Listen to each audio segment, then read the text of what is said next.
ইমাম মাহদী আলাইহিস সালামের আগমন এটা কিয়ামতের বড় আলামতের প্রথম আলামত। ইমাম মাহদীর সাথে হযরত ঈসার দেখা হবে কোথায়? মসজিদে আকসাতে। নাম মুহাম্মদ, বাবার নাম আব্দুল্লাহ। জন্মগ্রহণ করবেন মদিনা শরীফে। 40 বছর বয়সে বায়াতের কাজ শুরু করবেন। মাকাম ইব্রাহিম এবং হাজরে আসওয়াদের মাঝখানে উনি 40 বছর বয়সে বায়াতের কাজ শুরু করবেন। প্রথমে পৃথিবীর 7 জন বড় আলেম ওনার হাতে বায়াত গ্রহণ করবেন। অতঃপর একটা নির্দিষ্ট সংখ্যা, সেটা প্রায় 100 জনের মতো পৃথিবীর বাছা বাছা মানুষ, শক্তিশালী মানুষ ওনার হাতে বায়াত গ্রহণ করবেন। উনি অতঃপর মসজিদে আকসার মধ্যে ফজরের নামাজের ইমামতিতে দাঁড়াবেন। সেই জায়গার মধ্যে হযরত ঈসার আগমন হবে। হযরত ঈসা আলাইহিস সালামকে দেখে উনি চেষ্টা করবেন হযরত ঈসার জন্য ইমামতির জায়গা ছেড়ে দিতে।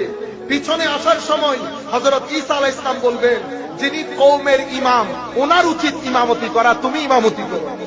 হযরতে ঈসা আলাইহিস সালাম ইমাম মাহদীর ইমামতিতে ফজরের নামাজ আদায় করবেন। ফজরের নামাজ আদায় হওয়ার পরে পিছন দিক থেকে হঠাৎ করে একটা দরজা খুলবে। সেই দরজার মধ্যে দাজ্জাল, কে? দাজ্জাল। দাজ্জাল দরজা খোলার সাথে সাথে 30,000 ইহুদি নিয়ে দাজ্জাল দাঁড়িয়ে থাকবে। হযরত ইমাম মাহদী এবং হযরত ঈসা আলাইহিস সালাম ইনারা বিশাল সৈন্যবাহিনী নিয়ে বাবে লুত নামক জায়গায় যুদ্ধ করে দাজ্জালকে হত্যা করবে। মসজিদে আকসা বিজিত হবে।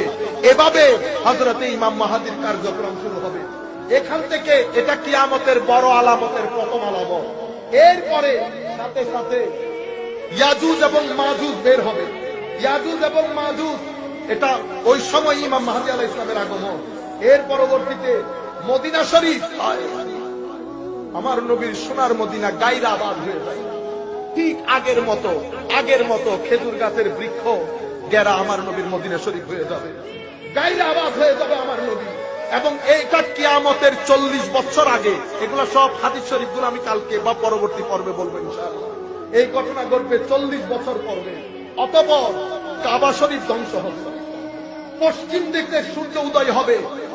পশ্চিম দিক থেকে সূর্য উদয় হওয়ার আগের রাত অনেক লম্বা হবে। রাত ফুরাবে না।